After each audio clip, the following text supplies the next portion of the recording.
New Year 2026!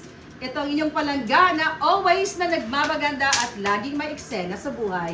Kaya naman ang ating table setting hindi pakakabog sa mga royal family. Ang problema lang natin ay wala tayong servants. Di ba? Ako na ang boss, ako na ang servidora ngayong New Year. Kaya naman mga palangga, cheers! Ayan, thank you sa aking daughter na gumawa ng margarita. Cheers para sa bayan. Kung makikita ninyo, ang dramatization natin ay green candles. You know why? Kasi ang green ay nagsisimbolize ng money and beauty like you and me. Kaya naman, ang saya-saya ng 2026 na parating dahil walang tigil ang ating pakikipaglaban, pakikipagbakbakan para sa buhay, para sa mahal na pamilya, at syempre, para sa inang bayan. Kaya naman, thank you so much mga palangga, Team Alindog, Alindog TV21, sa lahat ng mga naging kabahagi ng buhay ko.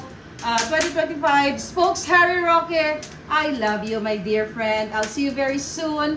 At syempre ang mga pinakamamahal kong mga kaibigan sa buhay man o laban sa buhay politika. Syempre hindi tayo pakakabog at hindi tayo aatras dahil patuloy natin ipamalas ang ating Alindog inside out.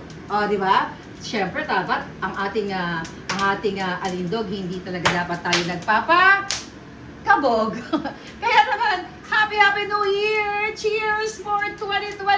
Sana yumaman na tayong lahat. Pero siyempre, dapat ang agba ay mawala na. Dahil yun talaga ang goal natin sa 2026. At ang mga kawatan, sana maglaho na sila. Cheers!